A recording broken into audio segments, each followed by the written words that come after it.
మనకి ఆకలితో ఉన్నప్పుడు, అంటే బాగా ఆకలిగా ఉంది, దప్పిగా ఉంది, అది ఎప్పుడైతే ఉన్నదో అప్పుడు అన్నం దొరకదు, సరైన విధంగా పానీయం దొరకదు. ఆ పరిస్థితుల్లో నీకు ఎవరైనా వచ్చి ఇవ్వటం కానీ సహకరించడం కానీ చేయరు.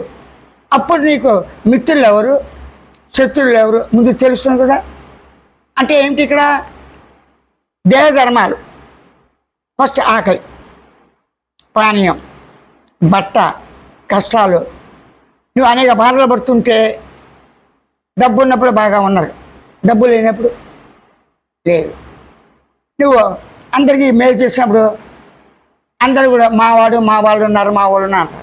ఆ తర్వాత ఎప్పుడైతే నువ్వు ఇరకట్టంలో పడ్డావో ఆర్థికంగా, తెలుసు అండి అంతకన్నా మా పరిచయాలు లేవండి అంటారు. దీనిలో ఇంకో తమాషా ఉంది. మనం మేలు చేసిన వాళ్ళు 50 మంది ఉన్నా 100 ఉన్నా వాళ్ళు కీడు చేసేవాళ్ళు కూడా ఉంటారు. అంటే దాని స్వభావాన్ని మారుతుంది. స్వభావాన్ని ఎలా మారుతుంది? దానికి ఒక పాము తేలో మంటగప్ప ఏదో ఉంది, ఎలకో ఇంకోటో ఉంది. ఓ విష జంతువు తినబోతుంటే దాన్ని రక్షించావు, అది వెళ్ళిపోయింది, దీన్ని తీసుకెళ్ళి దూరంగా వదిలేసావు. అది పనిమాల వచ్చి కానీ సందర్భం వచ్చినప్పుడు కానీ ఆ స్థానానికి వెళ్ళిపోయి మళ్ళీ కుట్టేస్తుంది. దాని స్వభావం. పాములాడు పాముతో ఎంత మేపి చక్కగా దానికి ఎన్ని చూసినా కూడా పాము కడుతూనే పోతాడు. అప్పుడు నీవు అసంతృప్తితో తృప్తితో రెండు నీకే తెలుస్తుంది. ఎరుకగా ఉన్నాను, ఎరుక ఉంటేనే కదా తృప్తి అసంతృప్తి. ఎరుక ఎలాగుంది? ఎరుకను ఎలా తెలుసుకోవాలి? తాను తెలుసుకోవటం అంటే ఎరుకను తెలుసుకోవటమే కదా. ఎరుక లేకుండా తానన్న ప్రసక్తి లేదుగా. ఎరుక లేకుండా నేను, నీవు, వారు, వీరు, ఆమె, అతడు అనే ప్రసక్తి లేదు కదా. అంటే నేను బదంతా తాను నేను ఉన్నాను ఎరుకతో, అంతే. ఇంకా కారకణాలు ఎత్తద్దు, కేవలం ఎరుకతో ఉన్నాను అని.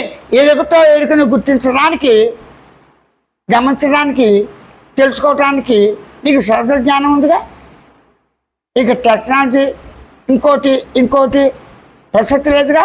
ఎరుక అనే శబ్దం, ఆ శబ్దంతోనే భావం ప్రకటన అవుతుంది, జ్ఞానం ప్రకటన అవుతుంది. గమనించే లక్ష్యం, గుర్తించే లక్ష్యం, తెలిసే లక్ష్యం కేవలం ఎరుకతోనే. ఎరుక అంటే ఏంటి? తెలివి.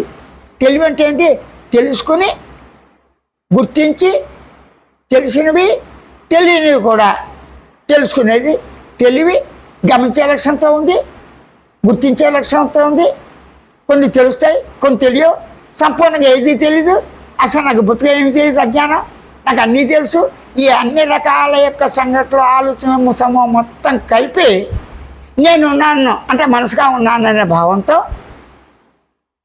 జ్ఞానేంద్రియ కర్మేంద్రియాలతో ఉన్నాననే భావంతో కేవలం దేవదృష్టి. కేవలం దృష్టి ఏంటంటే దేవునితో అనంత అణువుల యొక్క పరిణామం అంతా కలిసి దేహాకారం అయింది. ఈ దేహాకారం ఎలా అయింది, దీని మూలాలు ఏమిటి, అదేమిటి, ఇదేమిటి నువ్వు చర్చలు చేయటం వృధా. ఆకలిసినప్పుడు ఏం చేస్తావు? ఆహారం తీసుకుంటావు. అలాగే నీకు ఒత్తిడి ఎక్కువైనప్పుడు ఏం చేస్తున్నావు? ఆరోగ్యం బాగున్నా ఆ ఒత్తిడి గురించి మరల మనం చేస్తున్నావు. మనం చేసినప్పుడు గమనించట్లా, గుర్తించట్లా. తెలుసుకునే లక్షణంతో ఉన్నవాడు తెలుసుకోవట్లా, శబ్ద లక్షణం ఉన్నాడు శబ్దంగా గుర్తించట్లా, భావించేవాడిగా గుర్తించట్లా. గుర్తిస్తున్నాడు ఏమని?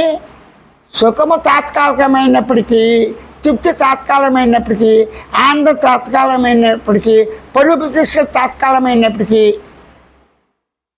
ఆరోగ్యం రావటం తాత్కాలికమైనప్పటికీ, ఇవన్నీ న్యాచురల్గా వచ్చిపోతుంటాయి. నిద్ర కళామికుతో సహా అన్ని గుణాలు వస్తున్నాయి. అని నువ్వు తెలిసినప్పుడు ఆ వచ్చే బయట వాటి గురించి కన్నా నువ్వు ఏదైతే అనుభవంలో ఉన్నదో నమ్మకం వేరు. అనుభవంలో ఉన్నదాన్ని మాత్రమే ఒక శబ్దాన్ని కావచ్చు, ఒక భావాన్ని కావచ్చు, ఒక గమనించే లక్ష్యం కావచ్చు, ఒక గుర్తించే లక్ష్యం కావచ్చు, ఓ తెలిసిన లక్ష్యం కావచ్చు, అనుభవం కావచ్చు, అనుభూతులు కావచ్చు, అన్నీ ఉన్నాయిగా. అన్నీ తానే కదా. తను ఎలా ఉన్నాడు? గమనించడా, గుర్తించడా, తెలుసుకుంటా, భావించగా ఈ లక్షణాలతో ఉన్నాడు. ఈ లక్షణాలతో తను ఏం చేస్తున్నాడు? కేవలం దైవ ధర్మాలని, లోక ధర్మాలని, జగత్ ధర్మాలని, చుట్టాలు పక్కాలు అనుబంధ ధర్మాలని, నిద్రాకళ మెలుకుల గురించి, వీటి గురించి మరణ ఉంటే శస్సులు ఉన్నాయి, ఒత్తిళ్ళు ఉండేవి. మరణ వీటిని అంటంలో వీటిని ఎలా నాశనం చేయాలి, ఇవి వస్తున్నాయి పోతున్నాయి అని వాటితో పాల్గొనవచ్చు. కానీ ఇవన్నీ ఉన్నప్పటికీ కూడా అవి వాటికవే వచ్చిపోతున్నాయి. కానీ నీ ప్రమేయం లేదు. నిద్ర రాదు రమ్మంటే, కళ రాదు ఖచ్చితంగా ఇలా రావాలని అంటే నీ ఇష్ట ప్రకారంగా, నీ భావం ప్రకారంగా, నీ వ్యక్తిగత ఆలోచన ప్రకారంగా అనుకున్నవన్నీ జరగవు. ఒకటో రెండు జరిగినంత మాత్రం చేత సంపూర్ణంగా జరగదు. అంటే నీ ప్రమేయం లేకుండానే ప్రకృతి నీతి, కర్మనీతి, దైవనీతి, పరమాత్మ నీతి, ఏదో నీతి మీద జరిగిపోతుంది. జరగంది లేదు. నువ్వు ఎంత కావాలని కోరుకున్నా, నీకు ఏదైతే ప్రాప్తించాలో, ప్రకృతి నీతి కావచ్చు, దైవానుగ్రహం కావచ్చు, నీ కష్టపడి కాదు, ఏదైనా సరే నువ్వు చేసే పని బట్టి రాదు. ఎందుకు? పని బట్టి వచ్చేవి వచ్చిపోయేవి. ఏ కోరిక లేకుండా, ఫలాఫలితాలు ఆలోచించకుండా నీ డ్యూటీ నువ్వు చేసుకుపోతుంది. అలా చేసుకుంటున్నప్పుడు చేసుకునేవాడెవరు? తాను. తెలివితో తెలివిని గుర్తించి గమనించడం సహజం, దాని లక్షణం, స్వభావం. అంటే నీ స్వభావాన్ని, నీ స్వరూపాన్ని, నీ తత్వాన్ని, నీ నిజాన్ని, నీ వాస్తవాన్ని నీవు నేను ఉన్నాను ఉనికితో, నేనున్నాను చైతన్య ఎరుకుతో, నేనున్నాను ఆంధ్ర లక్ష్యంతో. ఆంధ్రం వస్తుంది కదా ఏదో రూపంగా, ఆంధ్ర లక్ష్యం గుర్తిస్తున్నాం కదా. ఆంధ్ర లక్ష్యాన్ని కానీ, మౌన లక్ష్యాన్ని కానీ, పరిపూర్ణ లక్ష్యాన్ని కానీ, ఉనికి లక్ష్యాన్ని కానీ, కనీసం లక్ష్యాలను గుర్తించే గమనించేవాడిని గమనించు. లక్ష్యాన్ని తెలుసుకునే తెలివితో తెలివిని తెలుసుకో అని ఊరక ఉండు. నేను సూచన ఇస్తాను, ప్రతిపాదించింది దాన్ని కట్టుబడతాను. ఉన్నదాన్ని ఉన్నట్టుగా అవగాహన చేయటానికి సరళంగా శుద్ధిగా ఏ రకమైనటువంటి అడ్డదారులు నిలువుదారులు ప్రసక్తి లేకుండా యాజిటీస్గా ఎట్టి పురుష ప్రయత్నం లేకుండా కూడా నిత్యక వ్యవహారాలు జరిగిపోతున్నాయి అని తెలుసుకుని నీ ప్రమేయం లేదని నీవుగా ఉండు, మౌనంగా ఉండు. సూచనతో తెలివి. నేను మాట్లాడకూడదు, ఆకాశం మాట్లాడలేదా, ఆకాశం దృష్టితో ఉండు. గోడలు మాట్లాడవా, అంటే సూచన గమనించు. సూచన మాట్లాడలేదా, మాట్లాడు ఉన్నావు కదా, అంటే సూచన మాట్లాడలేదు మౌనంగా ఉందని తెలిసినప్పుడు మౌన స్వరూపంగా నువ్వు ఉన్నావు కదా.